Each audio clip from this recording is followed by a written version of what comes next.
Hey guys, welcome back. Thanks for joining me today.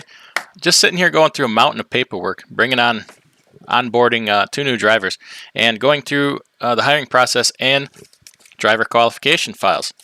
Driver qualification file, something that a trucking company must keep on every driver. So if you're hiring somebody, you need to have all these things legally. And if you are a single truck guy under your own authority, you have to keep one of these on yourself. So let's just go through it today and see what needs to be in it. And this is important to the DOT. If they come to audit, this is one of the first things they'll ask for a lot of times, especially the drug testing information. So this is in no particular order. I'm just going to burn through this file here and go through everything that's in it. One thing here is compliance with driver's license requirements. You need to have the driver certify that they do not have a revoked or suspended license and that they're not holding multiple CDLs from different states. They really kind of took away the ability to do that a few years back, but the driver still needs to certify that. And in addition to that, you need to pull their MVR every year upon employment, and then every year, and then review it to make sure there's no violations, tickets, anything like that. A statement of on-duty hours for the previous 8 days. If they're coming from another company over to you, you have to know what their hours were for the last 8 days and put them in their file so that you can have them continue logging the way that it was. Request for driving record. This is something they'll need to fill out so you can pull their MVR, or it's way cleaner and easier to have them do it and give it to you. When you hire a driver, bring them on from another company, or if they were driving for another company, you need to do some background checks here. One is safety and performance history request to see what kind of accidents or incidents they had at the other company, and it also gives the dates of employment, so that because you have to verify dates of employment against their application for previous jobs for DOT regulation. You have to do also, along with that, drug and alcohol records requests for previous employers. See if they had any positive tests, failure to test, things like that. A lot of this is redundant now with the clearinghouse, but you still have to do it. You're going to see a pattern here. DOT cares a great deal about drug and alcohol testing. There's a lot of forms for that, and you have to do them all. That is one of the first things. When I had my new entrant audit years ago, one of the first things they asked for was drug testing records and DQ file. So drug and alcohol consent to query. They need to fill this out, the driver does, so that you can query them in the FMCSA clearinghouse. They need to sign this form here, pre-employment alcohol and drug testing statement that says they were subject to FMCSA drug testing regulations at a previous job. You must have, for your company, even if you are one truck, a written drug and alcohol policy for your company. A lot of times you can get them from whoever runs your consortium. You can find them online, but you need to give a copy to each driver, and then they need to sign a receipt that you gave it to them. Very important.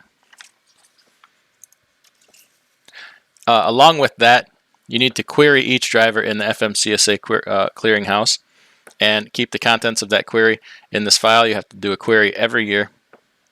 And then each driver has to be enrolled in your company's drug testing consortium. And they have to have a pre-employment drug screen.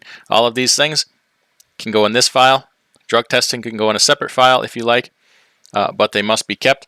Now, all these documents here that I'm using, J.J. Keller sells this DQ file. Now there's 3 sections to this kind of, the DQ, and then there's alcohol and drug testing and driver history. Now the driver qualification part must be kept in a secure location. If you have multiple employees, it is to be kept where not everybody can access it. And then you can keep the drug testing in there also, or you can keep a separate file on that. But the DQ portion of it is required by law to be kept in a secure location. Now, every year, the driver needs to fill out this certification of violations and annual review. List any accidents or incidents, tickets, and sign it. even if there are no violations, you still have to fill this out. You just put no violations, turn it in, and then obviously you pull an MVR every year, check it against that record. Every driver must be physically road tested. Okay. Now, if you're just a one truck guy, how the heck are you going to road test yourself? You're probably not. But, you know, everything else still needs to be done. You need to verify with this I-9 that they're eligible to work in the United States.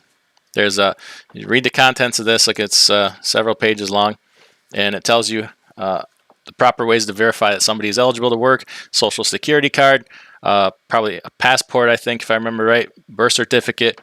There's different ways you can do it, and then along with that, a W-9 for tax withholding. Even if they're an independent contractor, they can do it in their personal name. They can use their LLC's name, whatever. Next, we got application for employment.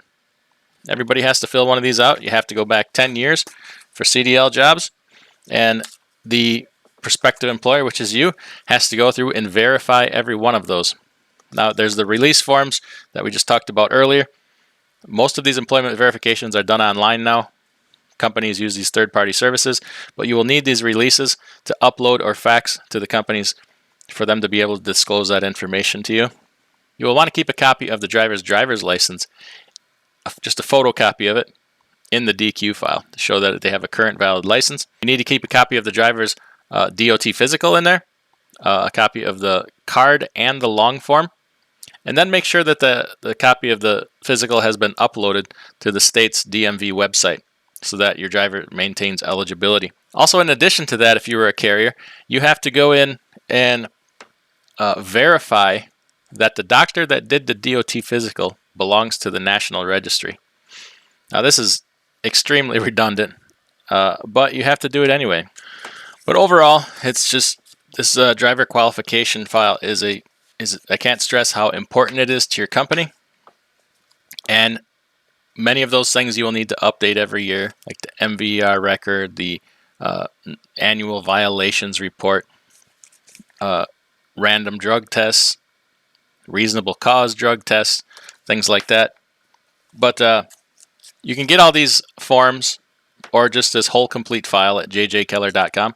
They have most things like this, and it's pretty reasonably priced. These are really cheap. Just grab a packet of them, yeah, so you have extras on hand, and you'll be all set.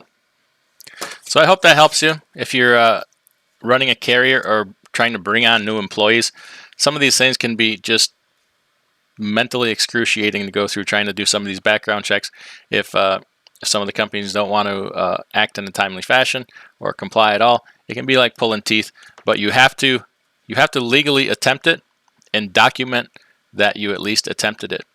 But you need to do everything you can to try to document everything. This is how you do it. So take care, everybody. If you like these kinds of videos, make sure you hit that like button, subscribe, and we will see you next video.